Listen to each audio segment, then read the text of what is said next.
BITAND এই ফাংশনটা আমাদের কি রিটার্ন দেয় এটা বুঝতে হলে আমাদের প্রথমে আগে বুঝতে হবে যে বিটওয়াইজ বুলিয়ান এন্ড এর যে আউটকাম এটা আসলে কি আসে। তো আমরা প্রথমে এখানে একটা টেবিল টাইপের দিয়ে এটা একটু দেখে নেই। আমরা একটা টেবিলে দিলাম একটা টেবিলে দিলাম এ, আর একটা টেবিলে দিলাম বি, আর এইখানে দিলাম রেজাল্ট। ঠিক আছে, তো আমি রেজাল্ট এখানে দেবো 0 0, আর কি হতে পারে তারপরে হতে পারে 0 1, তারপরে কি হতে পারে 1 0, তারপরে হতে পারে অন, তারপরে হতে পারে অন।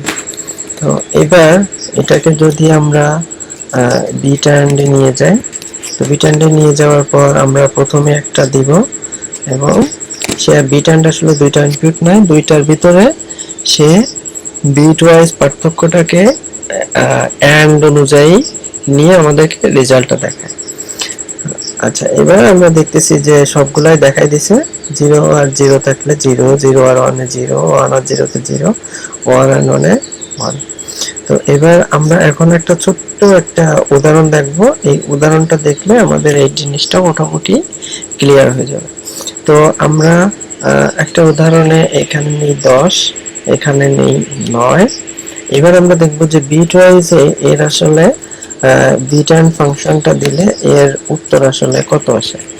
তো আমরা যথারীতি প্রথমে দিব 10, তারপরে দিব 9, এবার দিয়ে আমাদের উত্তর আসতেছে 8।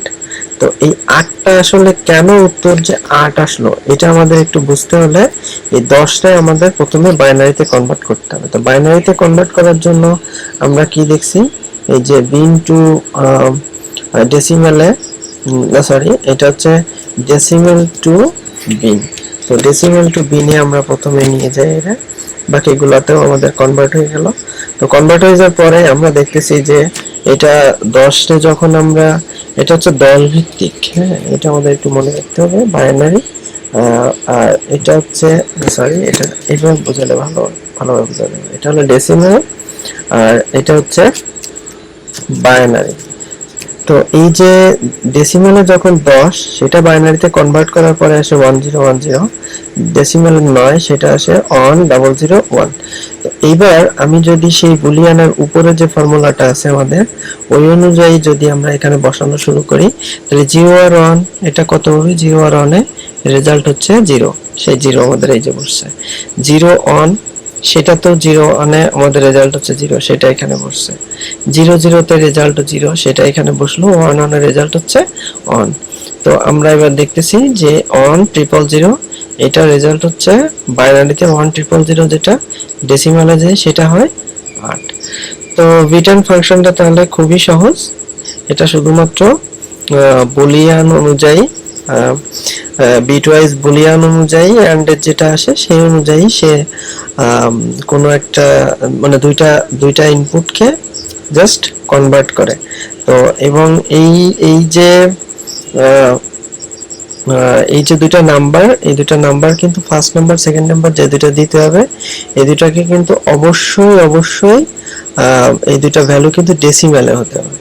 ঠিক আছে, এই দুইটা ডেসিমেলে ভ্যালু হলে তখনই সে কনভার্ট করে আমাদেরকে রেজাল্টটা দেখাবে। তো আমরা যদি মানে কখনো যদি এমন হয় যে আমরা দুইটা